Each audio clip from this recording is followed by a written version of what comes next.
All right. Episode 2. We're back again. Got my boy Zach with me as always. And man, yeah, we were just partying the other night, happened to stumble into a brother of mine right here. We got Mr. Mike Van Wyck in the house today, one of the baddest coaches in the world.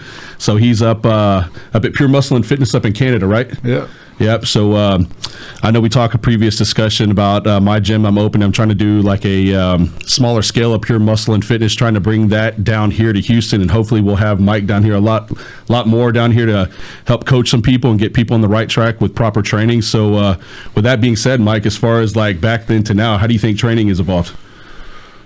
That's a fucking loaded question. Big one off the bat. Right.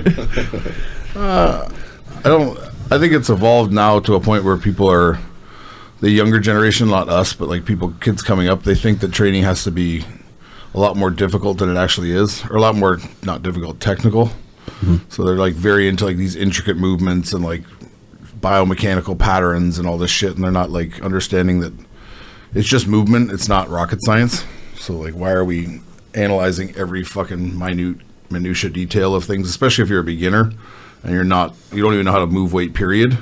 Let's like understand how to move in basic movement patterns before we start getting into like one arm, like Nautilus pull downs and all this stuff that's like, people who are very experienced, they can play with that shit because they're experienced and they understand movement patterns already. So they understand where the muscle is, right? But I just see young kids nowadays are drifting towards this like TikTok shit where it's just like, oh, this is the new exercise and this is what's missing and why you don't have a chest or you don't have biceps or whatever, right? But it's like, yeah, all the other stuff still works. Yeah.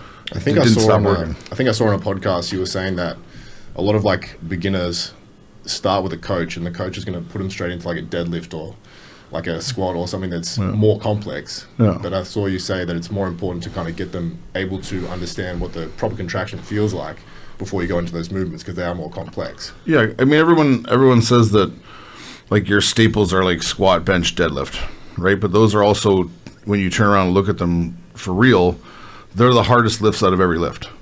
So like they're the most intricate, most detailed, most like you have to be dedicated over time to get well at those lifts, especially deadlift and squat. So to tell a beginner like, oh, you start with the basics, which is you're telling them to start with the most intricate thing they could ever do. For sure, yeah. So it's like you're telling them, oh, squat for your legs, but it's like they don't even know how to connect to their legs because there's a fucking bar on their back. They've never had a bar on their back before, and they can't even control the weight. So how are they going to isolate their legs? Right. So it's the same thing with like deadlifts for overall development in your back and all this stuff. It's like it's deadlift one. You're either designed for deadlift or you're not, and you're either going to be good at it or you're not. Because like based on the length of your levers, like your shortness of your hip or your torso, it's going to be a lot easier for you to drive force off the ground and stand up, right? So sure. It wasn't one of your major lifts either, was it? Uh-huh. It wasn't one of your favorite lifts either. I hated it. I never did lift. I hated it too, man. I was not a deadlifter. I've tried it just because back in the days, I mean, like you say, it was our bench, squat, and deadlift. I mean, that's what we knew back in the days was those compound lifts. Yeah. But yeah, man, it was not for me. As a matter of fact, my only serious injury was from a fucking deadlift. Yep. So I just assumed that I was shit at it. But, I could have been shit at it. Yeah. I knew I was shit at it, so I was like, I'm not doing this anymore. Yeah. I'm really good at dumbbell rowing and barbell rowing and doing other, like, cable pulls and stuff, and I got way better. I felt my back, so I'm like, why am I doing this? Like, just because everyone's telling me I got to do it? Yeah. That's how I was too, man. Once I started to understand, like, especially like the mechanics side of things, elbow drive, where elbow positioning should be for like lat engagement.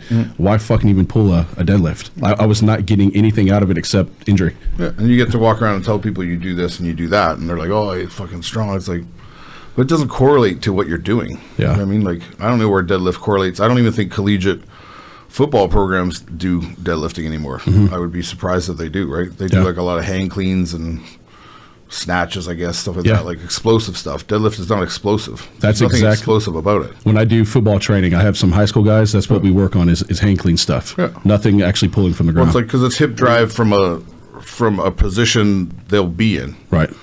You know what I mean? So, like, if I'm hang cleaning with bar and I jack hips forwards, that's the same as me driving through a tackle, right? Or, like, exploding, bursting of speed. For sure. But deadlift, I'm like, yeah. Well, I mean, a real deadlift, if you're pulling heavy weight, it's not meant to be done rushed or fast. No. It's going to be a very slow progression through that lock out of that lift. It looks like hell. Yeah. Would that even correlate to football anyway, doing that lift? I don't know. I think they just, like, a lot of strength coaches fell victim to the dogma of, like, this is what gets you strong, this is what gets you powerful. Bench, squat, deadlift, right? But it's like, like the guys that are around, I don't pay attention that much anymore, but even when I was in high school, when I was in college and playing football, we didn't do fucking deadlifts or anything like that. We did cleans and snatch squats, and still did barbell squat, which is, it's okay. Well, once again, just like you were saying, even due to your body joint length, not everybody's a perfect squatter. No, so some people are. I'm an awful squatter. Like, I've squatted heavy before. Heavy for me, as heavy as I want to fucking squat, and I've like. Every time I did it, I was like, fuck, man. Like, after, I was just like, my body just is fucked. Yeah. I can't even understand. I think I'm squatting well because my form was good. And I'm still just like, what the fuck? And now I have a fake hip to thank for that. Really? Yeah. I had my hip replaced 5 months ago. No shit. Was it that recent? Damn. Fuck. Yeah. Okay. I think I did remember seeing a YouTube video about it. But no, same thing with squats, man. I was the same way, man. I never had the ankle flexion. Yeah. So just even understanding back in the day, I just found this out about a year ago, just doing wedge squats, just elevating the heel. Yeah. Like we didn't know none of that. Yeah. So they never had that shit when I was growing up. No, we didn't know none of that, man. That was. That's why I'm saying, just as far as like the way the training is going and the knowledge, you know, and that's another thing too. It's like every time you go on YouTube, I feel like somebody else is out there trying to reinvent the wheel or talk so in depth about what the skeletal structure is doing and this muscle's doing, when really it's just get out there and move some fucking weight. You look at the guy and he's 170 pounds. No offense if you're 170 jacked, but I mean, like, you're 170 pounds and you're telling me how to put on muscle, and you're like a fucking twig, right? I think it's because like a lot of these online coaches want to have like a clickbait title to talk about. So it's like, get jacked in 30 days, or this is the exercise that's going to do X, Y, Z, right? Yeah. So it's like, whether they have the knowledge to actually back that up is another thing. They're just trying to get clicks, which sells their programs. Yeah. Well, I'll say as far as size goes for me, man, I have felt better, and I've gained more muscle in the last 2 to 3 years, understanding the more controlled, and it's not even heavy lifting. It's not heavy weight. It's just me learning how to control the load. Yeah. Yeah. It's also because you have such a great base, right? So you have a foundation of muscle. It doesn't take that much to stimulate anymore. Right. So I don't get why these guys, they get to like a certain size, like say you're Olympia, like top 10 guy. Like, do you really need to be pushing the weight that you're pushing anymore, or can you just stimulate? And like, you can go aggressive on some, pick your spots here and there, but this overall thing of like, I come in the gym every day and I'm pushing for PRs and stuff. It's like, it's a road to nowhere because the PRs end. Right. Or they become so nominal. It's like, oh, I went up a pound. It's like, went up powerlifting, then why are you doing it? Yeah, like, what the fuck's the point? You're gonna, the road ends no matter what you do, because even if then you're just sliding 2.5 pounders on the bar. What are you really getting something out of that? Why don't you pull the 25 and the 45 off and go for fucking like 25 reps, or do like strip sets or rest pauses or anything that could stimulate more, right? Yeah, I just don't understand it. It's safer too, right? I think I agree 100%. That's where I'm at now. But man, me, as far as ego goes and where I come up, I used to push heavy fucking weight. That's all we knew what to do. I'm looking back watching the Dorian and the Ronnies, and these fuckers are moving massive amounts of load. Yeah. So I'm sitting here like, man, I need to be that guy. So my ego got involved with it, like, man, how can I make this transition? Because it does feel good sometimes to be in the gym and have 4 wheels on a fucking bench press and you're moving that for 10 reps, you know? Yeah. But at the same time, I'm almost 40, man. My body's talking back to me now, man. Regardless of age, like, I'm 32 and I feel like I'm in my physical prime right now. But when we went through that workout the other day, we were lifting 2.5, like maybe, I think that was the max, 2.5 plates or something with a back workout, and my lower back was fucking cooked. Well, yeah, just to touch on that, like you're saying, having a base or a foundation with it, literally, like my second set, I think I was like, holy I already felt, I've never felt like, the lat comes into the spine. We know that's its origin point for the lat. I haven't felt my inside of my spine right there, that thickness, where that muscle is, feel like that. I've never had it feel like that. I've never got that squeeze to get all the way into my spine how you had it the other day. Yeah, it's like people who they train back, and you can watch any video. You can pull up a video right now of anyone doing back, and you'll see that they don't arch. They never arch their back. So it's like, how are you ever activating? Because if I sit here right now with my back arched, my back engages, right? If I sit where my spine is supposed to be aligned, if I'm just pulling things toward me, that's all I'm doing. So my chest is never lifting. My shoulder's never retracting. I'm never able to elevate sternum and arch my back. So if we don't get into that position ever, how could you ever expect to stimulate your back? It's like saying I'm going to do bicep curls, just go. Right. It's just one range. I'm just going to go put it down. I don't understand like the movement through the motion, right? I think for me, I always thought it was like the correct technique is to have no swinging or no swaying, like it was a fixed position, and then try and execute the But if you think about your body and the way it moves, think about it from an athletic perspective when you lift, because that is a dynamic movement. Any lift you do requires a sequence of movements. So once they started telling people that sequence of movements doesn't matter and your rigidness starts to take over, that's when physique sucked. Yeah. But you see, like Arnold back in the day, he's reaching 10 feet in front of him for a cable row and rocking back through. And he has nice round muscle bellies, full development. He's aesthetically pleasing to look at, right? He's not bound anywhere.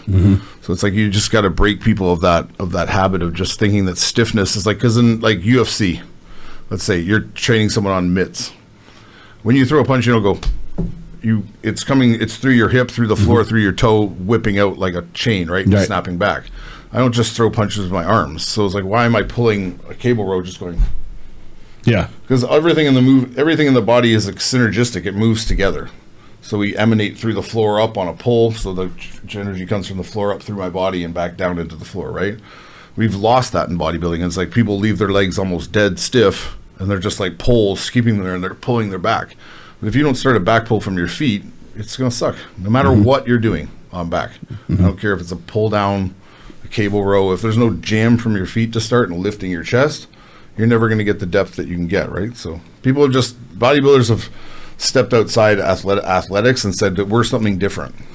But everyone who trains for sport wants to build muscle for most sports, right? So it's like, why aren't we moving dynamically when we're lifting weights, when we're expected to go have whatever this says help us with our sport? Yeah. So we're going from stiff to movement.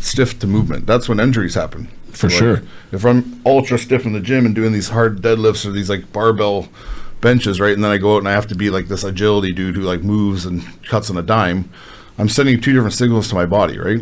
I'm not using the inertia or the motion of my body to help me aid in moving a weight, whereas I am over here. Right. So training that way, like with a rigid technique for like long periods of time, is going to perpetuate the issue as well, because you're going to build the muscle in such a strict, you're almost like way. You're almost like rigor mortis, like you're locking your body down into postures that you can't get out of. Yeah. As you'll see, guys, like I trained a couple of people yesterday, they can't lift their chest, and if you tell them to lift their chest, they go. Yeah. They move their whole. It's like hinging from the hip or something. So it's like their whole upper body is one piece. They don't understand, like, I can push my shoulder back, I can push my shoulder forward, right? No matter where my head is, right? I can let my body rotate without my body turning.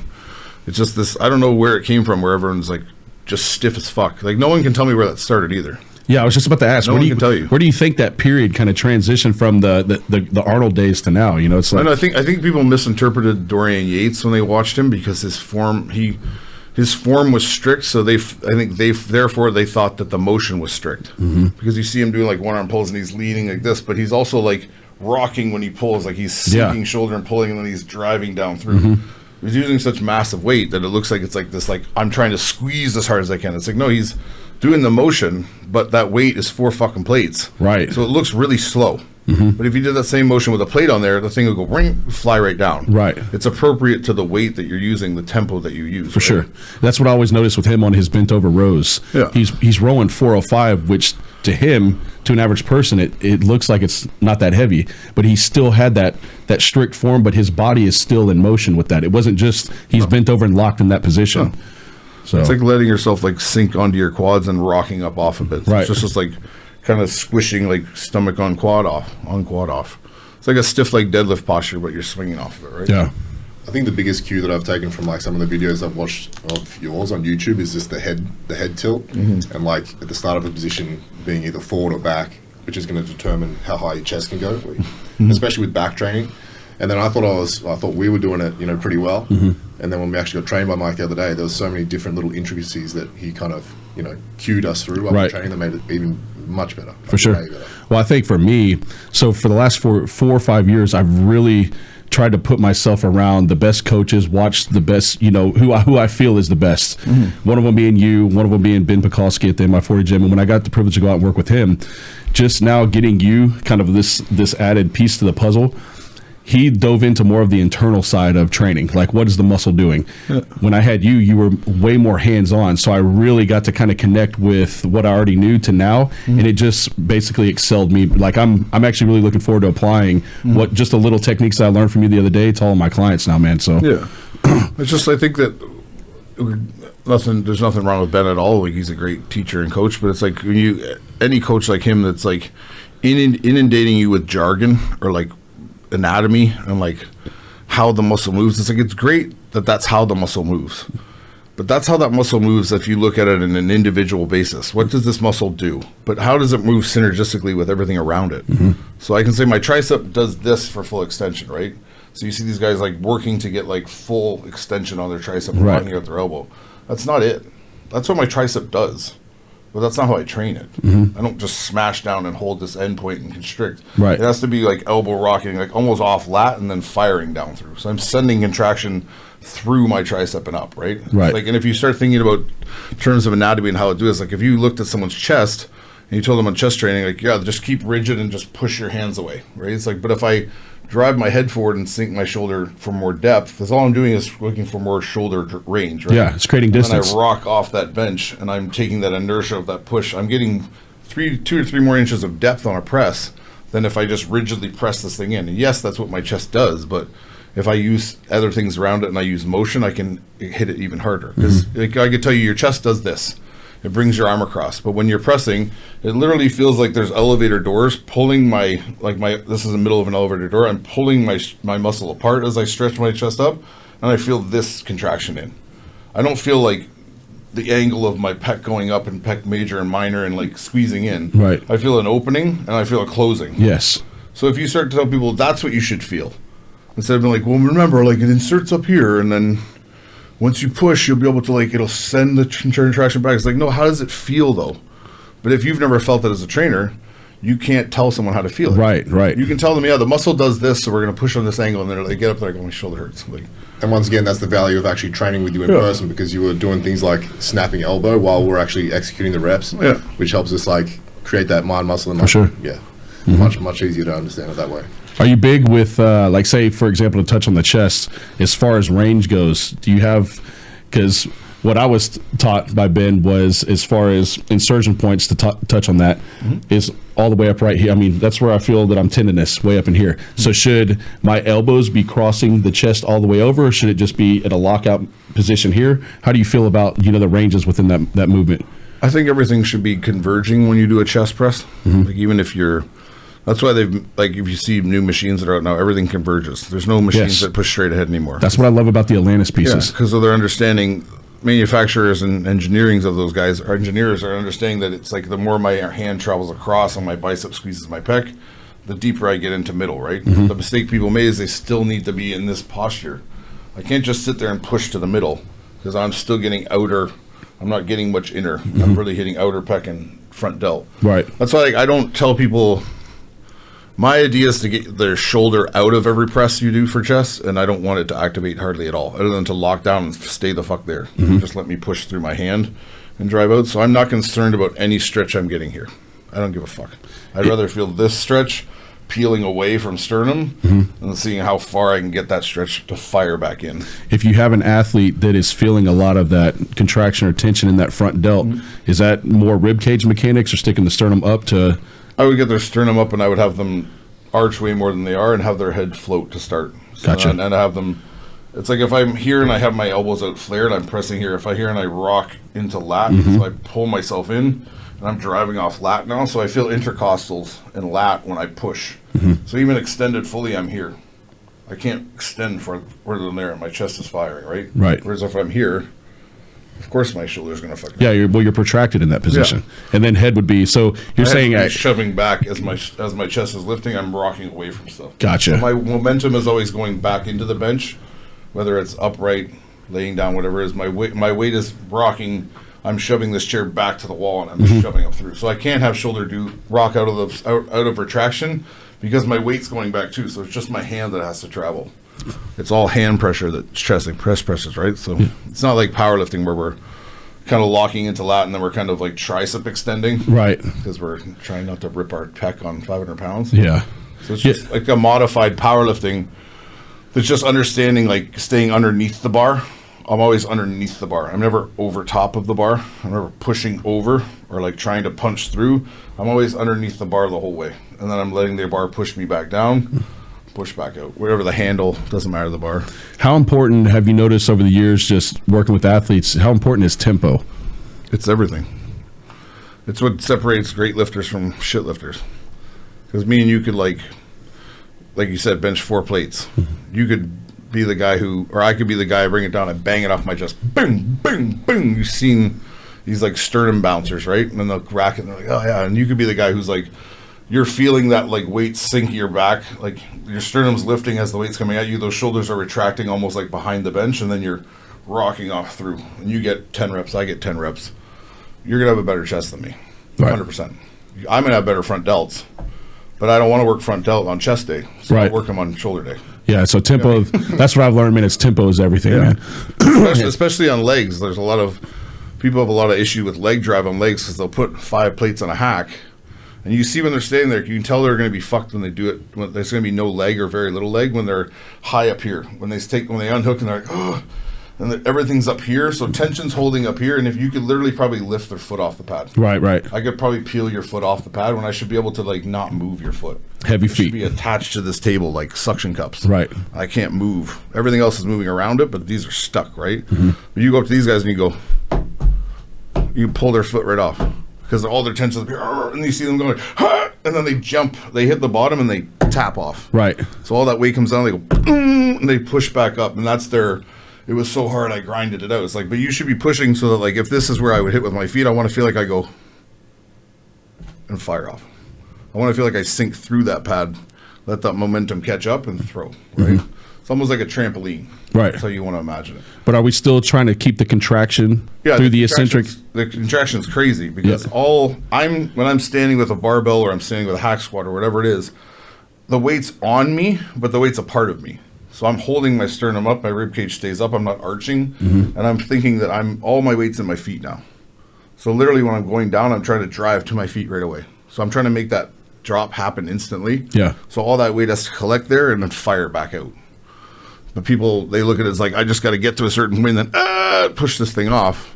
And you'll see guys, they're strong as fuck. They're like 7-8 plates on a hack squat, and they get up and you're like, bro, your leg's the same size as mine. I don't even fucking lift hard. Right.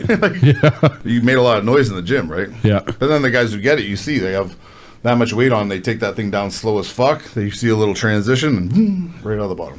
For a majority of since we're on legs, for majority of your foot positioning, do you pretty much stick with like a shoulder width base, or do you pretty much kind of adjust accordingly to the athlete?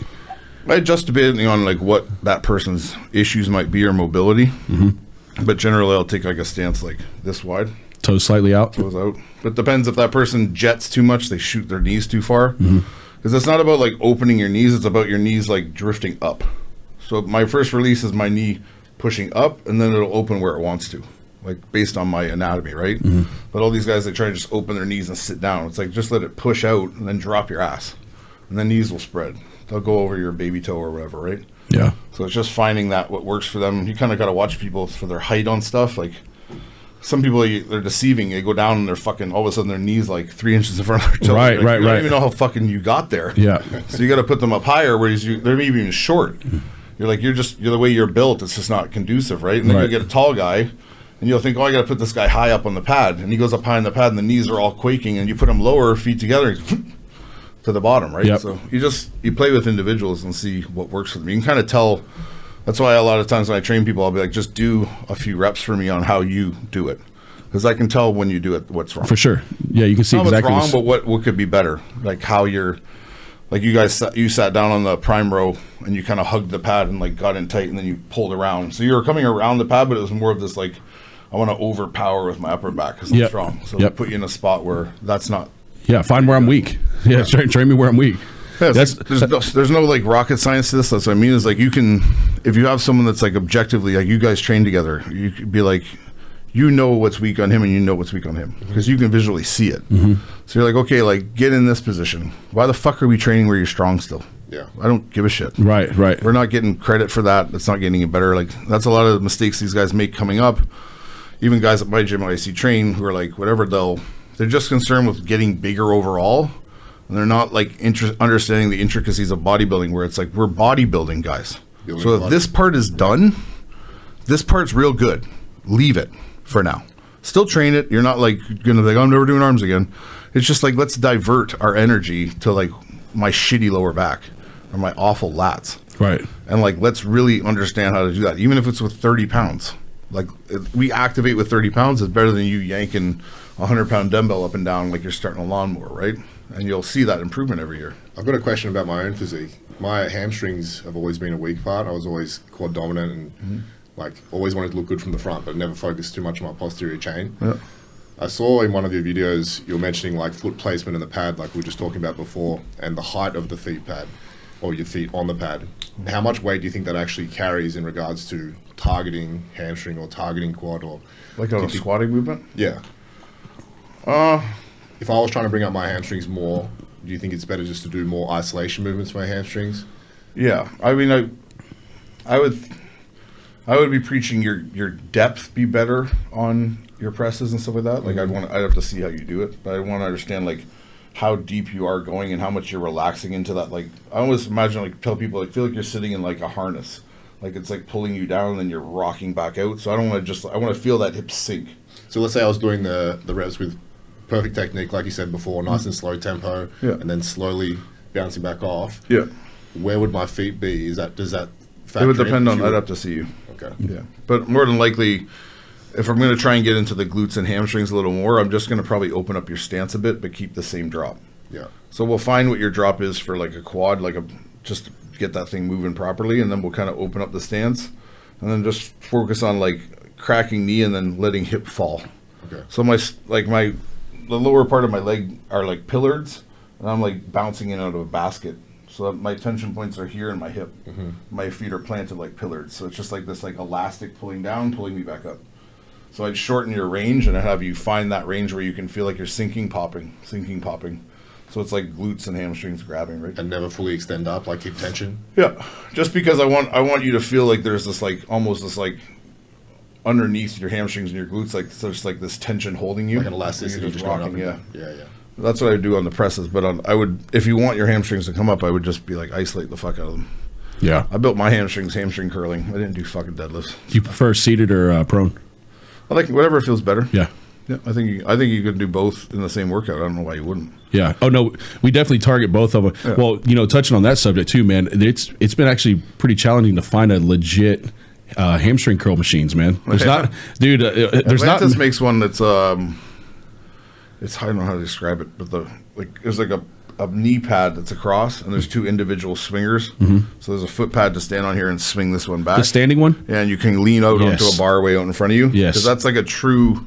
It's like the knee pad's only this big, so you can literally hyperextend your leg and rock off through. Like there's no thing on your quad or anything. It's on the tip of your knee, and it's like you can rock through that hamstring. It's crazy. When I went and worked with Ben, he told me Atlantis was by far the best as far as like the hamstring machines. Like the prone, he said the prone. I asked him what was his favorite machine in the gym because I was there learning about the machines, piecing together in my facility, and he said the prone Atlantis leg curl was the best machine in the whole facility. I was like, okay. There's some really good seated ones too.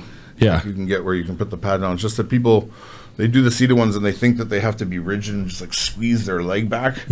Whereas it should be like, I should feel like the tension's way out on my foot, and then it's almost like I'm knocking knee up into the pad. So I'm up when I kick and I'm rocking back. So I'm rolling back and arching as the same as I swing my foot. So like I'm hips slightly elevated.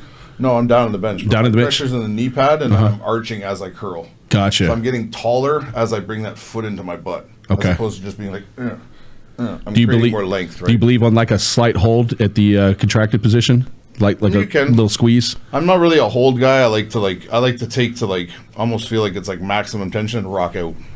So I want to feel that muscle get crazy contracted and then get ripped open. Because I believe that you're a quicker negative or a more tempoed negative, like as opposed to like letting this thing out slow. If I let that weight take my foot to a certain degree or take my hand to a certain degree, I'm getting better depth and I'm getting more relaxedness in my lift. I'm not like this tense. Do you know what I mean? Right. So focus on more controlling it, just letting it. Yeah, like it's like I said before. It's like the weight will dictate the tempo. So you can't I can't hamstring curl back like 130 pounds. Like let that thing go. I'm just like understanding that I'm kind of catching that weight and then I'm rocking again. And that weight will be dictated by, you're smart enough as a lifter to know, right? Yeah, for sure. While we're on that subject of machines, man, I know you up at Pure Muscle, man, you'll have access to some of the best in the best in the world. Yeah. So how do you feel, as far as like Panada, Atlantis, y'all have some Watson stuff up there too, right? Yeah, the Watson stuff's good. The guy who owns that wrote me. I didn't know it was him. I forget his name now. Yeah, I've been dealing with him for almost a year now, getting some of the pieces together, and that lat pull they make, that dual stack animal lat pull. I haven't used that one yet. Oh, actually, yeah, I use that. Sorry. That one's badass. But as far as the Panada stuff, I'm really looking forward to training on the Panada. Just the only reason why I added so much Panada was watching your YouTube videos. That's right. Panada, I want a sponsorship. Yeah, right? Where's my cup? Where's my For sure. Cup? Yeah, man. No, they make like, I don't know what they got going on. Some Panada stuff, I'm like, what the fuck are they thinking with that? Like, they're getting a little gimmicky now. There's like I don't know if you've seen the standing arm.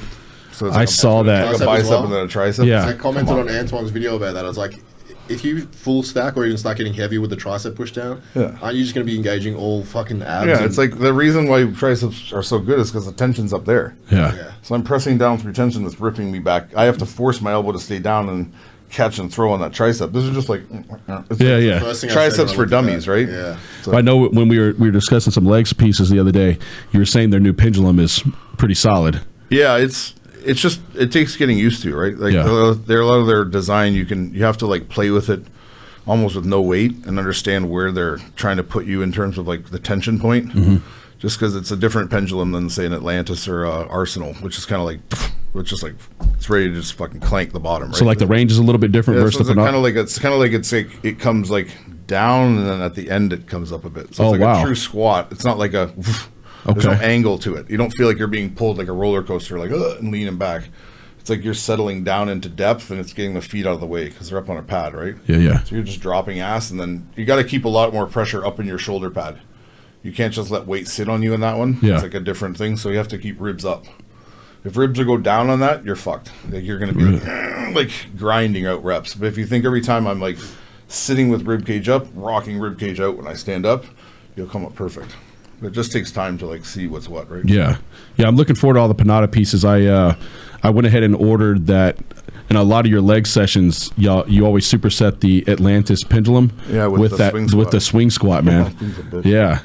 Yeah, so I'm trying to piece it together pretty much kind of like what y'all have going up there, man. It's really good with the pendulum, the swing squat, sorry, because one, it's like you get it and you're like, what the fuck's happening? Because it's janky. You're like, yeah, it looks like stabilizing. You're like, what the fuck, man? Yeah. Like, this is supposed to be a machine, but I feel like it's free weights. And then you're like, the drop is like forcing you right down, right? So yeah. You don't even need to get maximum depth on that. People see that like it swings all the way. You can literally just treat it like a squat and like sink into your hip and rock right down. But the tension never stops. Even if you're at the top, you're like still feeling all the weight. Yeah, that one to me almost looks, because I guess it's the pivot point or the axis, it's so tall. Yeah. It almost looks like it gets the hips almost into like a horizontal plane. Like it sinks you down so that's why, far. Like when you see people go all the way, you'll see their knees go, they like kick and they'll like lean back into it. Yeah. So, like, you want to go before that little kick happens. You just find where like your hamstring and calf mush and then rock off that. Or you're just going to get like knees just like, I'm heading towards you with my knee, and then my butt's going back out. It's like, it's awkward. Yeah, what else, as far as the Atlantis pieces going, what are some of your favorite pieces out there? That hamstring's for sure one. I like their pendulum. I like their pendulum probably better than I like any pendulum, even the Panada one, just because I know how to manipulate that one. Right. Hit where I want to hit. And I don't know. I'm not going to say too much good about them because they didn't give you a sponsorship? No, they had a bunch of, well, fuck them, I don't give a fuck. They had a bunch of my pictures on their website because they have an agreement with Gym Up. Yeah. Like they have an agreement because they're an equipment distributor. So I looked on their Instagram and there's like 45 pictures of me on machines. I'm like, I never agreed to that. Yeah. Like, well, the gym did, and I'm like, well, I'm not the gym. I'm like, so take them down, or I want, like, you know what I mean, offer me. I said, I'm more than happy to work with you. I even do like features on your stuff because I do like your equipment. Right. And then they're just like, oh, humming and hawing, or give you this and give you that. And I was just like, fucking forget it. Just take my shit off. Yeah. The picture's still up? No. I was about to say, when I first learned about Atlantis, it was all your pictures. Yeah. on all the machines. I wasn't writing them like, yo, fuck, you owe me, blah, blah. I was like, well, I'd like to work with you. I'll even do like I'll even in my videos I'll shout out like if there's a new machine I'll try it out and like Yeah. put a link to the to the thing and they're like, yeah, well, we're thinking about it, blah blah, and they came back with this like ridiculous number, and I was like, why am I doing that? Like, Well, Right. we're just happy making money off it for free, man. So thank you. Thanks Like, for Well, I mean, like a guy like me who I'm trying to learn every day and figure out what new machines are out there. Because man, there's a lot of terrible machines out there. I mean, all of our gyms here, man, are housed with your normal bullshit, hoist. That shit, rock shit, and I could care less for a lot of that stuff. Yeah. But it takes, seeing you on it, that makes me feel like, okay, well, this machine is obviously built correctly or working how I would like to train or coach my athletes on. You know what I'm saying? Yeah. So yeah, man, I feel like you should be getting something with Atlantis. that. I mean, that's how I found out about them. In regards to like your social media presence and things obviously starting to boost over the last, what would you say, year or so? yeah, I've been on it for like 2.5 years now. And you never really post anything, of your personal life. It's just kind of gym, fitness, clients, and then repost, right? Yeah. Is that like is there a reason why you don't share any of your like personal life or anything like that? Or I mean, I do here and there little blips and stuff, stories and things Dogs? like that. Yeah. But like, I don't want to. I feel like it's like once you go down that road, it's like, when is it enough, right? Yeah. So it's like I'm going to share what I feel like sharing, and the more people that tune into me that I'm like cool with, like but I'm never going to vlog my day. Yeah. Like it's just not because I think poorly of it. I just don't feel comfortable.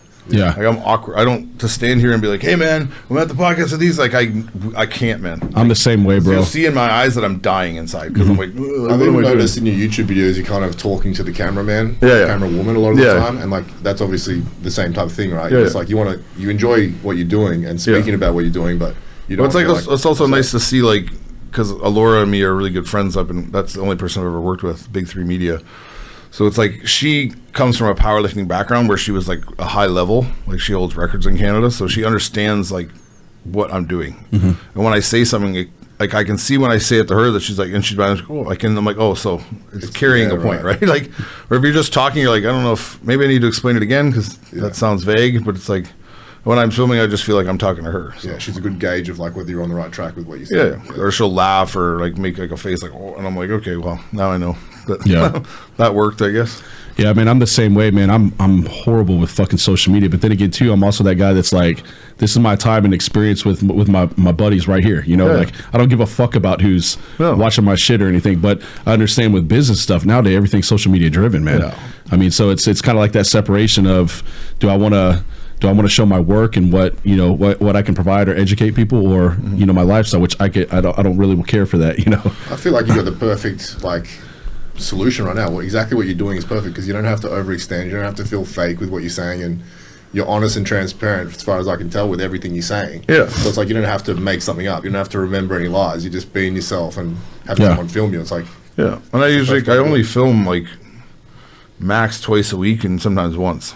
So like she'll come in and we'll plan a time, and it's usually in the morning before I train people, and I'll have like some stuff. I'm always writing stuff down I want to talk about or I see or whatever. So I'll just kind of bang through whatever it is on my mind, and it might be 40 minutes, might be 35, whatever it is, and she goes and cuts it into like whatever it becomes, because I don't know, I'm just rambling. pet peeves or something.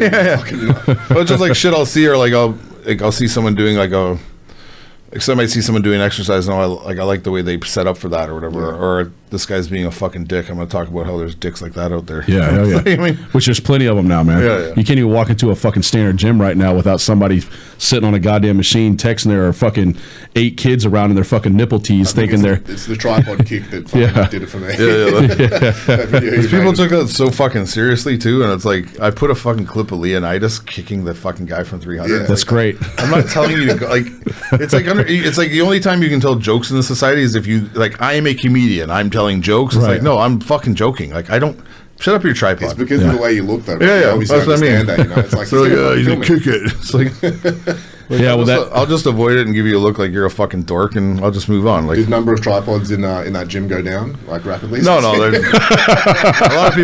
of people in my home gym are like, they're like, ooh, like, oh, fuck, Mike's here, man. no, Let's I'm put not our gonna shit up. Like, I'm just doing my thing. I keep to myself, right? But it's like all these, I got into like literally like people got mad at me, so I just started calling people on Instagram Live who said shit. I'd be like, "What'd you say?"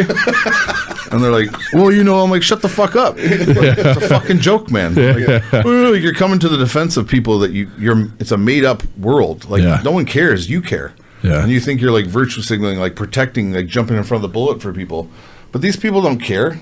They all know I'm fucking kidding. Like, if you don't know I'm kidding, there's something wrong with you, right? Well, that's that gym fuckery trolls, or they're just out there to talk shit, man. It's crazy, man. Yeah. And it's the same kids who defend it like that are the same ones who like are science based.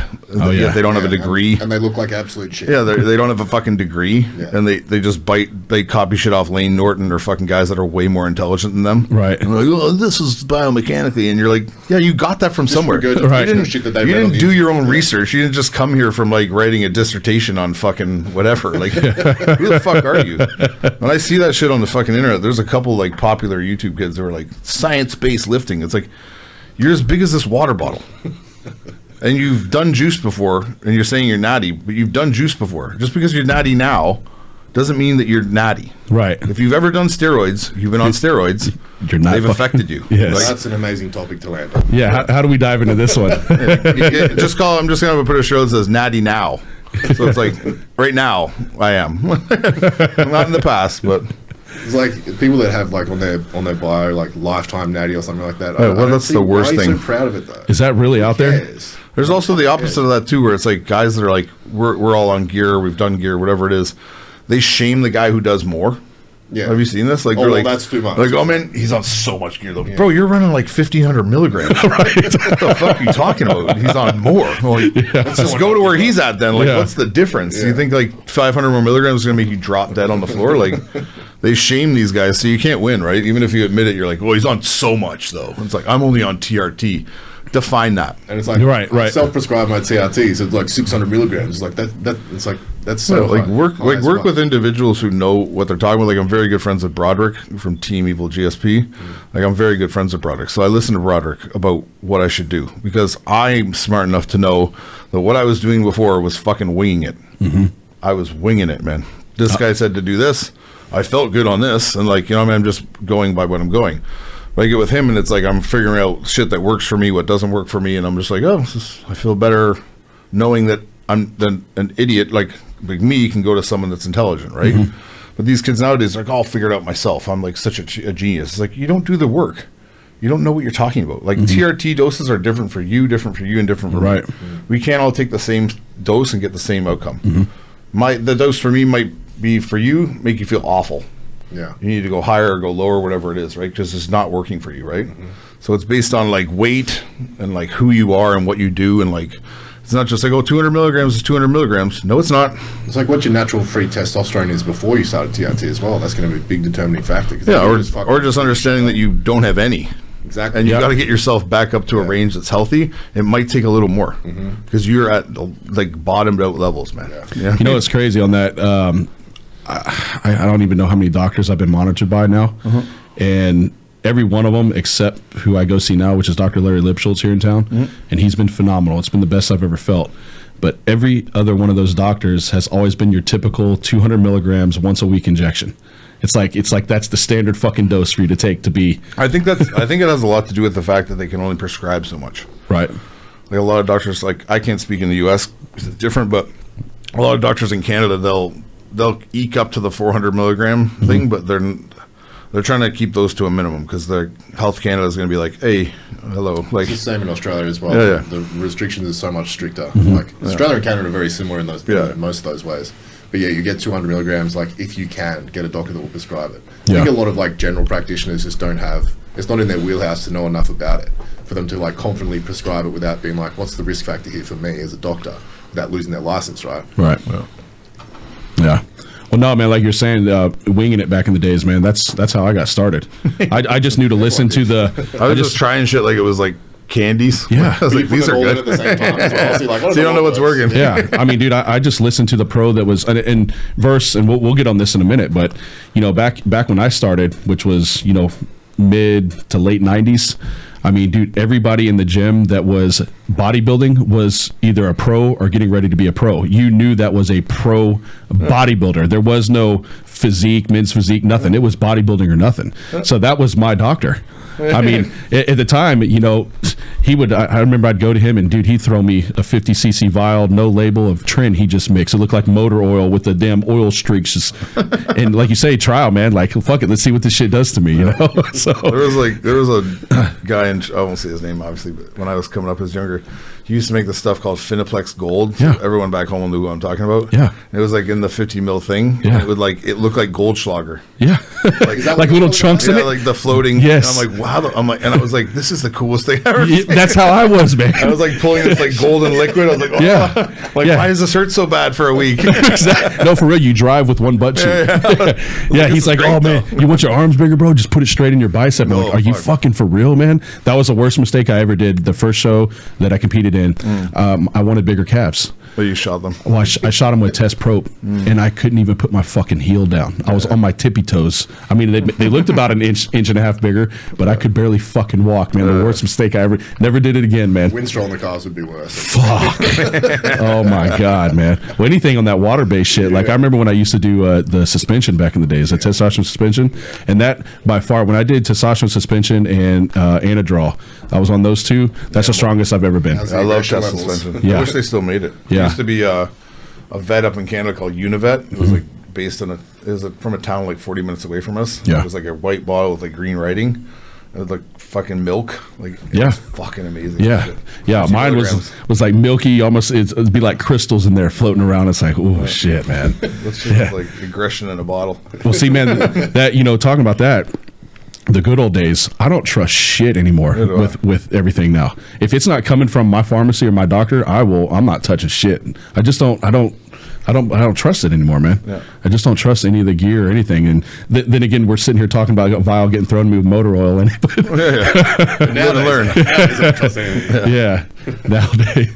So let's as far as going back there talking about how the gear was, how do you think that's even changed now as far as like dosaging goes? Because now everybody loves to talk shit about bodybuilders are dying nowadays, they're taking way too much gear. I mean, I guess some of them are. I think so. I think there's truth to that. But I mean, but it's also like one. I think the gear nowadays, all the gear is coming from China. It's not coming from anywhere else. So even if you're cooking it in your you have a lab or you're doing it in your house, you're getting raws from China, and you just have to trust that it is what it is, right? Because people test batches and they're like, oh look, it came back this and that. It's like, hey, you tested one batch, Right. And you're not going to keep testing every package that comes in. So it's like in like these designer or like higher end, like Primo is very hard to get. Yeah. Like real Primo is hard to get unless you're going to fly to Turkey and go fucking buy it, right? Yeah. It's like, and the raw of Primo, I would guess, is through the fucking roof. So if you're getting Primo from someone and they're charging you $60 a bottle, it's DECA or test. It's like selling Yeah. fake GH. Yeah. You know, It's like you're not getting fucking Primo, man. Like the cost of manufacturing that drug and actually making it is not even worth. Like you'd have to charge at least 100 some odd bucks a bottle to make a profit, right? So it's like, that's why I say I don't trust. I try to stick to basics that I know like have been around for a long time, and I'm assuming people will be able to get, or from my pharmacy. Pharma tests and pharma growth. Yeah. Yeah. Yeah. Yeah.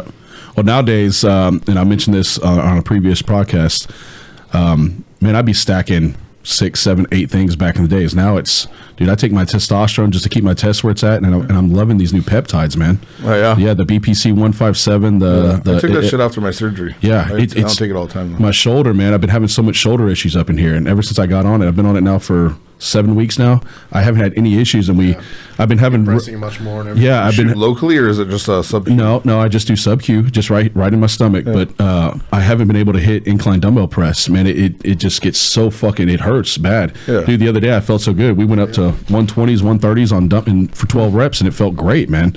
So it's really I need a helped. whole bottle of that. in my shoulder. Yeah. Notice a dramatic difference from using peptides with your. Did you do it for your hip? Yeah, when I got my hip replacement, I did it. I did what you just talked about. The BPC Yeah, 157. but I put the BPC 157. I would take it daily. I forget the dose now, but whatever. But then weekly, I'd do the TB 500 in an IV. So, I heard the TB5 by 500 is really good, man. yeah, so I do it like I go once a week for an IV at a place that will be undisclosed.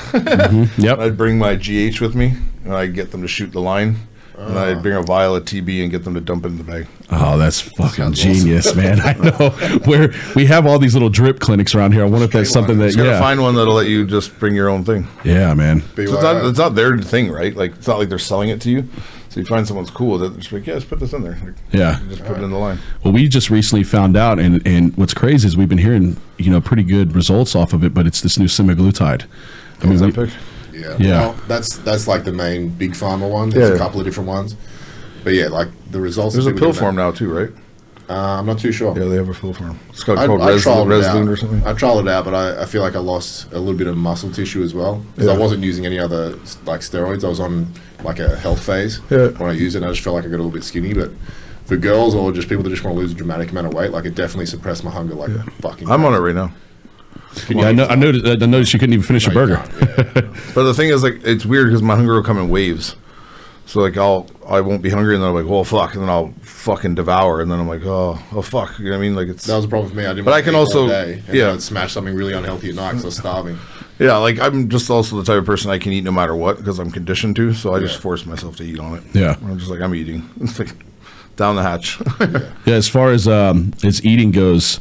With your intense style of training, or I say intense because, man, I mean, 2 sets in, I was blasted. How do you feel as far as training an athlete to that intensity level and their nutrition? How does that have to add up as far as making gains or putting on lean muscle?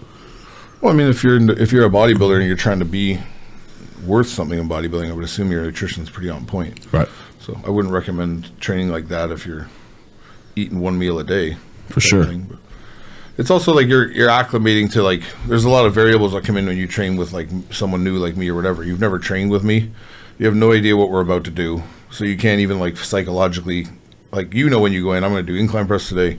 I'm going to probably go for this and this and this. So you're like mentally prepared for what the work ahead, right? But it's like when you come in with someone new, it's like you're being pulled in every direction. Like, oh, fuck, and this, you know what I mean? So that probably plays. Stimuluses, right? Yeah. So it's like plays into the, like if I was here for a month and I train you guys every day, by like a couple weeks in, you just be like, we'd be going through it, but it'd just be like, no problem. Yeah. Like we've been working more on like pushing you past the pump we had last time and like pushing for a few more sets or like another drop or whatever it might be, pushing the envelope of work all the time. And the progressive overload as well with the weights, obviously. Yeah, but the thing is, I view progressive overload as just like the weight's going to go up no matter what. Like I'm not trying to make the weight; it's just going to go up. So if you're pulling the 2 plates on there in the second set, it's like, okay, we'll put a 25 on. If the 25 is doing well, put another 25 on. If that was too much, do a back off, go back to the 25, drop back down to 2 plates, pull back from like where you think things are kind of falling apart, and pull back from it. Right. That's kind of how I view progressive overload as like overall stress of the workout too. I don't view it as exercises. So when I'm doing a workout, it's like I'm starting with a deflated balloon, and I'm slowly blowing that balloon up with every set, and in the interest of getting that to maximum density by the end of the workout, and then stopping. So I want to get to where that thing is going to pop, and then I want to walk away from the workout every time. I don't want to push past that. That's exactly how I felt after the workout. Yeah. Do you typically like building momentum? Yeah, I mean, that's a perfect way to look at it. Like now that you put it that way, it's a perfect way to look at it as far as training a muscle. But I want to get that thing to like fill up quickly. I'm not like trying to go. Right. I'm like. How long would you say typically your training sessions last? 45 minutes, hour tops? Yeah, hour. Like 45 minutes. Depends on on the person and their ability and like how things are going, right? Their conditioning level. Yeah, like a leg workout, I can get it in an hour, no problem. Yeah. For moving or not resting. I don't believe in like massive rests.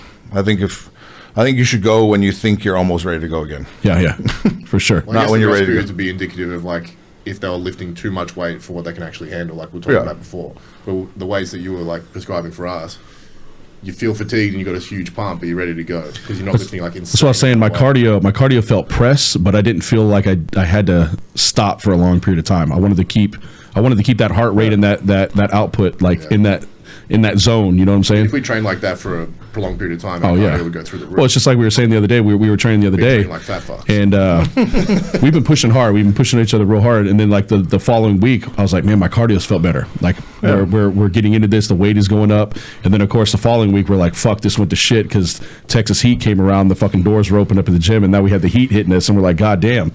But all this fluctuation. But no, to touch on that too, as far as the training goes, do you normally like to superset majority of your your exercises?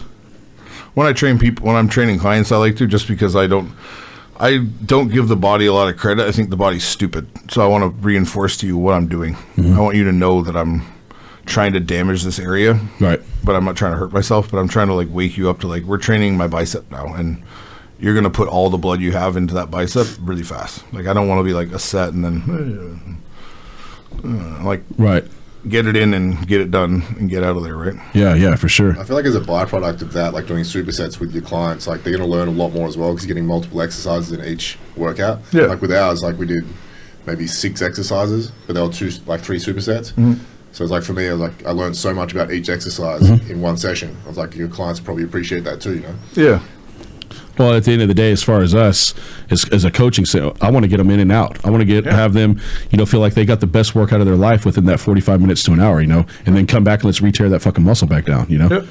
So just like efficiency, right? Like, because a lot of people, especially average people, they don't have time like that. They want to they want to train, they want to feel great, and they want to get out. So if you leave them walking out of the gym with a pump, or their legs are like, ugh, you know what I mean? Like, they're like, yeah, I know I worked out. Yeah. I feel good, and that might be the only stimulus they have for the day.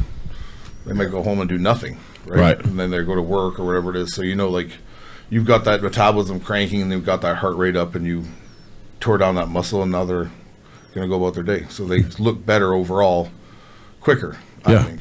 No, for sure. I feel the same way, man. As far as, I know you've been in the gym industry for a long time. Coming from your era to now, seeing all of the, I guess, the gym fuckery status and all the little wannabes coming up and trying to get involved with this, man. How do you feel about everything now?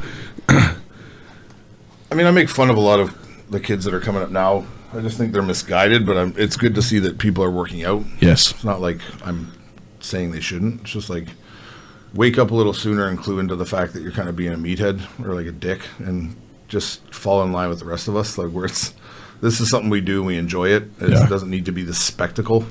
Like, you're not special because you work out, and you don't need to tell everyone about it every day. You think TikTok's to blame about that? Well, I shouldn't say anything because I'm on it, but I literally just post the same shit I post on Instagram on TikTok. I don't pay attention to it, and I learned to stop looking at it a long time ago, because the most ignorant shit is said on that. Like, I don't know who's on that. It's like the gargoyles of the earth. I'm dude. I'm not even. I don't do nothing with that shit. I'm just now learning the whole Instagram shit, man. Yeah, it's a weird place. I just think it's kind of populated by like these alpha elite, like broccoli headed fucks, right? So, what were they? The alpha elites? Broccoli headed fucks. Actually, it's funny you say that, man. I was actually going to take you over to Alpha Land, man. I hear you'd like that gym, man. It'll be fun. Tripod City, bitch. That would be a fun video to go over there and bust that. I went over there once the other day, man, and I just wanted to leave. You can't walk 4 steps without kicking somebody's tripod. You're looking at the people that are over there filming, and it's literally just a guy that I guess maybe just saw something on TikTok or Instagram and said, hey, I'm going to go buy a tripod and put my iPhone on this. And I don't understand why these people aren't asking themselves in their head before, like, who's going to care about this? Right. Like, why are you doing this? Are you helping anybody? Like, are you making things better, or like contributing something to like the culture or of lifting, or like helping someone with, like, is there a specific group of people you're targeting towards? Or are you just filming your workouts because that's the most athletic, draining thing you do in a day, and you want to be praised for it? Because, like, we all do it. I've worked out more times in my life than I can remember. I've been training since I was like fucking 13 years old. Right. Like, imagine I filmed every one of those workouts. What would have changed other than just me, the size of me? Right. But there's no new exercises. There is new exercises, just different ways to do stuff. But there's no new body parts. Like I said in the video, it's not like I fucking grew a third arm out of my chest and now I gotta learn how to train this thing or develop something. Like, it's all the same shit. So these girls are doing like glute day, and they're like stiff leg deadlifts, like banded kickback. Yeah, that's every video. Why are you different? Right. Other than the fact that you want attention because you're probably more than almost naked, and 2, you want more followers on Instagram. So that's why you're doing it, right? So it's all about validation and being seen. It's nothing to do with working out. It's just like having these, same with guys, it's about having girls in your comments who are like, whoa, whatever, right? Right. It's the attention. And if people would admit to that, I'd understand it. But you're acting like you're like in this sport of bodybuilding and fitness and all this stuff. like you care about it, but you don't. You're using it as a vessel to like get attention. It's nothing to do with like wanting to be in the gym. Yeah, I butt heads with a lot of it because I come from when I started competing, and I only did one show. When I did my first show, after I got done, there were 27 competitors in my class. There was no such thing as a super heavy or anything back then. I mean, I had one guy was 255 in my class, and I was 214. Yeah. So when I got done, I placed 11th out all those guys, and some of the guys that placed ahead of me didn't even have their abs fully shown. So I'm sitting here going like, what the fuck is going on? Like, and I had nobody really helping me, man. I did it all off, just knowledge and people talking in the gym. There was a girl back in the days that was here who got extremely popular. Her name was Jamie Eason. I don't know if you remember her. I remember the name. She blew up overnight, and then that's when kind of MySpace and Facebook was kind of coming in. So yeah, I mean, this was way back, man. And then Labrada picked her up for their lean body for her stuff. Yeah. But no, man, I knew right then and there. I was like, man, this is very political. There's a political side of this. Like, they were telling me one of the guys that competed or placed ahead of me that wasn't even in the best shape that I was, or even the conditioning level. It was his third time to compete in that show. Yeah. So they've seen that guy and stuff. So as far as like the competition goes, versus back in the days when you almost had to take an overall title to go even to the next level to get a pro card, and now people are going pro in 2 shows. I think the status has really changed in our bodybuilding industry, man, as far as who is a pro. Because back in my days, man, when I walked into a gym, you knew which guy was the pro. Yep. Nowadays, you can walk in and this guy's pro, and he looks like he's putting his board shorts on, going, skimboarding at fucking Galveston or something at the beach. Yeah. I kind of like the fact that I haven't turned pro yet, though, as well. Like, doing all the shows last year and then wanting to compete this year. I think if it's more difficult road for me, then I'm going to be a better pro when I do turn pro. Right? If I was just to turn pro and just do it at a shitty show and then be just the pro, I don't think that I'd do well on my next show anyway. So I'd rather have to work for it, so I'm actually ready to compete as well. Yeah. How do you feel? It's harder to turn pro back in your day anyway when you were competing. Yeah, in Canada they had one show a year, so you won. If you won nationals, you get your pro card. Well, that's how. I mean, back then too, man. We had, I want to say it's under 10 shows that were in Texas, and now, man, starting in 2 weeks, which we have branches. John Sherman's first show is in 2 weeks. The Tournament of Champions, I believe that's the one it is. Dude, once that starts, there's an NPC qualifier to go to nationals almost every weekend till December. There's that many shows now. It's crazy. It is a money machine as well. You for sure. It's good for their business. Absolutely. Maybe not good for the sport, but in terms of quality. But the quality athlete. Shows, what do you think about the Arnold the other day? Like that was one of the best shows that I've ever seen. Yeah, it was amazing. And if you compare that to the Olympia, like I feel like I would much rather watch an Arnold Classic than the Olympia. Yeah, I feel like the Olympia just holds the prestige. Yeah, but I would much rather. So you talk about like the political side of the sport. It's like that's why when I was on Bro Chat with Fuad and everybody, and we were making our picks. It's like in my mind, I had a feeling other people could win, but in my bodybuilding mind, I'm like, Nick's gonna win. I think Nick could have won. I'm glad Samson won, but I think they're interchangeable. They're fantastic, right?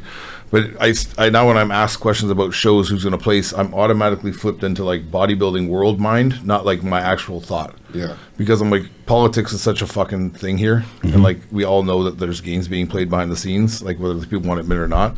So I'm like, who's the safe pick for first? Right. Because I wouldn't have thought it was Samson, even though Samson deserved to win. We had the same thing. Me and him sat there we were watching it live the whole time, and we had Nick winning the show. His conditioning level was on point. The guy's shape is crazy. Yeah.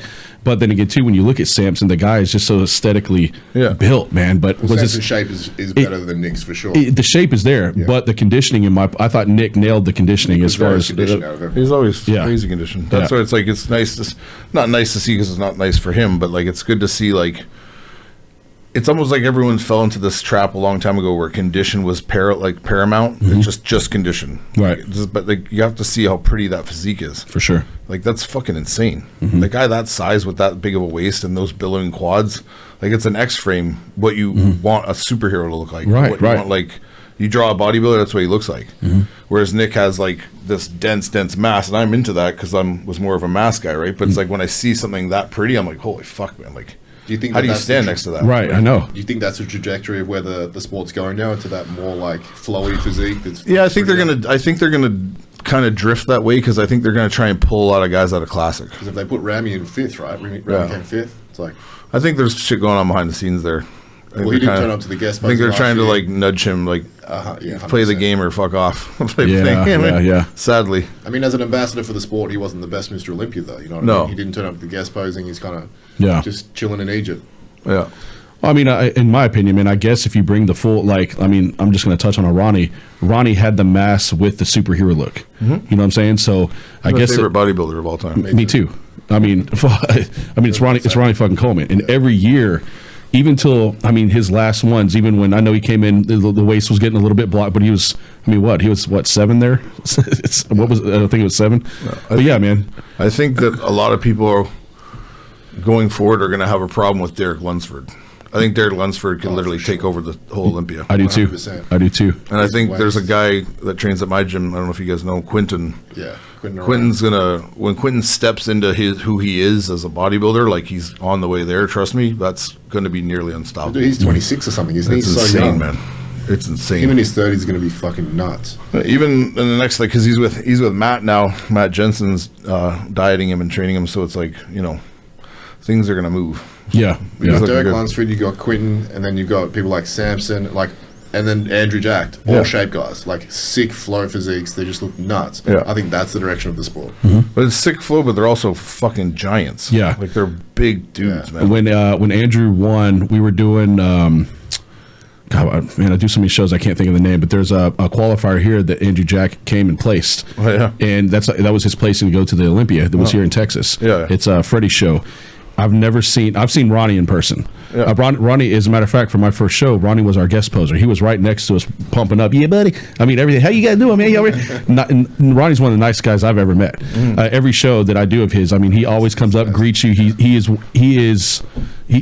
awesome, man.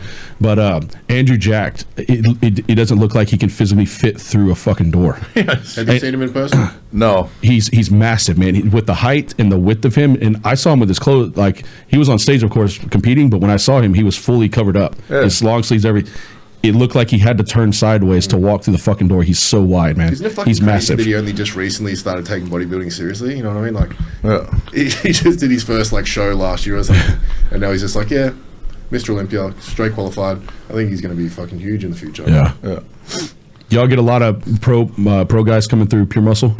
Yeah, we got a lot of pro guys up there. Yeah. Training already at Quentin and Antoine and a couple of men's physique. Our classic guys, Blake and Cody, they both have their pro cards. Regan's still up there? No, Regan's in Vegas with Milos. Oh, with Milos, okay. And I think he trains with someone else too. I don't know. Okay. Yeah, that's right, because Antoine just did the Olympia, didn't he? Yeah. He was in the Olympia. What did he come? I don't know his placing. It was like, I don't know what it was, to be honest. Now he transitioned. Wasn't he classic first, or was he always bodybuilder? No, he's always bodybuilder. Was he always bodybuilder? Yeah, I think he's kind of downsized a little bit for a while because he's having some troubles, but then now he's back to where he's at. Like, nice. Fucking see that guy in person, you're like, his legs are out of control. That's what I'm saying. I see him in the videos, and I can only imagine what he's in, because I remember he was doing. I guess y'all just got a Panada multi-flight. Yeah, and he was. This was before the Olympia. He was prepping for the Olympia. He's shredded as fuck. Yeah. And he's on that damn multi-flight doing delt raise. Yeah. And I was like, Jesus, dude, this dude's peeled as fuck. Like, he looks massive and grainy and rocky, man. Like his rings for me, man. His fucking legs are sick. Yeah. Got such good legs. It's just crazy to think though, because like I've trained Antoine. I've been around him a lot, and I've been around a lot of guys a lot. And it's like you see him walking around, you're like, Jesus, and then you see him on stage and you see the guys ahead of him, you're like, what the fuck does that look like? Yeah. If that looks like that. Yeah. When like, I did, how does that end up looking downsized? Like, not as like cartoonish next to this guy. Like, this guy literally must be a walking cartoon. Yeah. Like, to make that look undersized at all is like, what the fuck, dude? Like, that's like 270, 80 pounds solid muscle. Yeah. Like, walking around like a fucking thoroughbred horse. You know what I mean? And this guy's on stage like, and the guy beside him's like, yeah. Well, Samson was like 305, wasn't he? Samson was 305 on stage. I'd be like so frustrated as a bodybuilder now. I know, man. Like, there's no point. Why am I doing When I saw Nick was at the Hostel booth at the Branch Warren last year, the show we did here. Yeah. I'll be honest, man. Nick is. I've seen Rich Piana in shows in person, and that was by far one of the freakiest guys I've ever seen. Nick is one of the freakiest dudes I've ever seen in person. He's just so dense, isn't he? It's I don't even know how to explain it, man. It's so freaky looking, man. It's so freaky how big Nick is. I'm going to get a chance to train him in like 2 weeks. Yeah, I saw that. I think HD picked him up. Yeah, I think he's with HD now. Coming up to guest pose at the Pure Muscle show. Yeah, I remember, if I'm not mistaken, I saw a podcast a while back and it had something to do. He didn't have a passport or anything to go outside of the country or some shit that he hasn't been able to get up there or something. So, yeah, that'd be cool, man. If you get to put him through some exercises, man. Be fun. Hell yeah. Who's the biggest guy you think you've ever worked with? Stature wise, Quentin. Yeah, Quentin. How tall is he? Isn't he? He's probably like 6'2". 6'2"? Yeah, that's your height.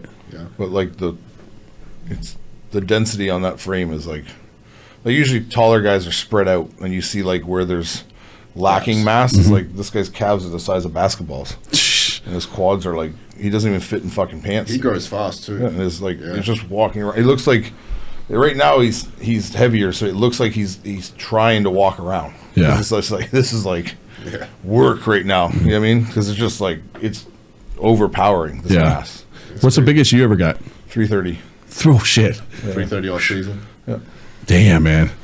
I thought the biggest I ever got was like 305 right there, and it was the most uncomfortable shit breathing, man. And I come from the cardio at 330.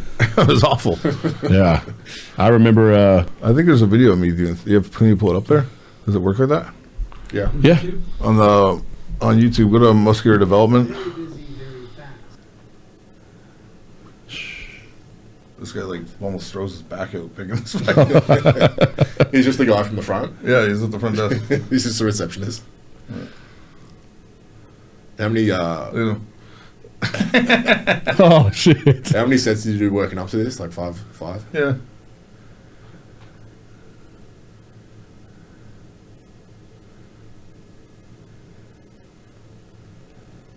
Is you reacting on the left?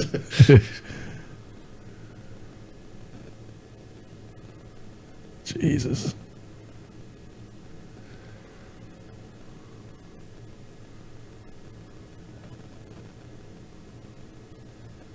Damn, fuck that. You getting hungry, bro? Yeah, man. I say we wrap this up. Let's go get some brunch, man. Yeah, man. Let's do it. All right, brother.